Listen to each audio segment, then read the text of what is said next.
And from Tom, we're going to go right now to Channel 9's Melonie Holt, who is live in Cape Canaveral. She had been at the beach earlier. They've moved people off of the beach, off the sand there, because the rough surf starting to pile up there. And now, Mel, what are you seeing and feeling? Looks like things have cleared a little bit.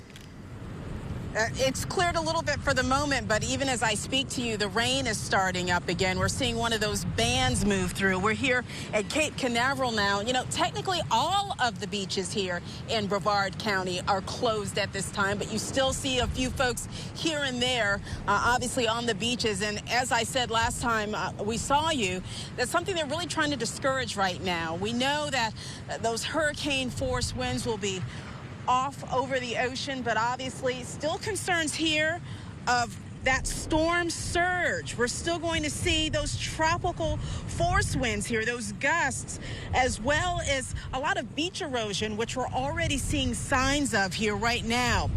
I can tell you that Brevard County Emergency Management has asked everyone to stay put at this point. You know, in addition to these huge waves that you can see out here, I can tell you, I don't know if you can notice, look at that sand just rolling up the beach there towards the folks that are out there. It's like, in addition to the waves and the wind, and in addition to getting wet, you're getting sand blasted out here as well right now. So obviously they just want to remind folks, just remind them that the worst has not come through yet. Folks, you know, we're relieved to see that new track, but we still haven't seen the worst of Dorian. And obviously right now, county officials are very concerned about that. I know in areas like Satellite Beach, I'm told the water is already up to the dunes. So we talked about that erosion issue.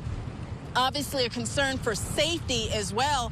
And as you mentioned, we haven't seen high tide. So obviously still portions of Brevard County under that mandatory evacuation order, beachside, barrier islands, which include areas from the Kennedy Space Center all the way down to the South Beaches. So please, you know, if you don't have to be out here, don't be right now. That's something they're really concerned about. And if you find yourself in one of these locations, when an officer happens by, they're going to move you right along. We're live here at Cape Canaveral. Melonie Holt, Channel 9 Eyewitness News.